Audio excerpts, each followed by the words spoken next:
Hello again, and here we go with part 3 in our series on creating a futuristic cityscape. So we left off with the values in place and our composition looking nice. And so right away I decided I wanted to go with a nightscape, a nighttime scene. And so I started right off with complementary colors, that purplish violet and the orange highlight.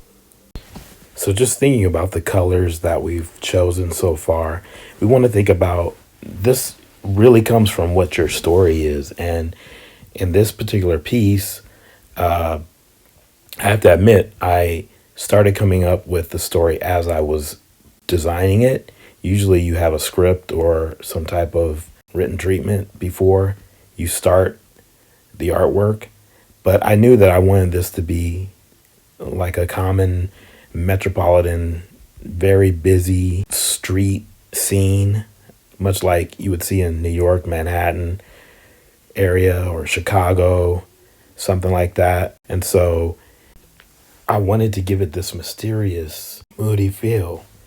At nighttime, you know, there's areas of the city that don't feel quite safe. So I wanted to give it that feeling that there could be dangerous areas of this environment. There's a lot of activity going on. And so all of the colors you choose play into that mood. And so I'm trying to use colors right here. This is a little club. And just trying to make it feel like, you know, some of these areas may not be the safest areas or the most ideal to visit or go to, but that's how it is in most cities. You have your really nice areas, and then you have your kind of seedy areas where you don't want to spend a lot of time there. And so that was kind of where I wanted to take this piece, and I think it was pretty successful. If there was anything I would change, I would probably take down the colors in the foreground buildings, meaning I would darken up those structures in the foreground.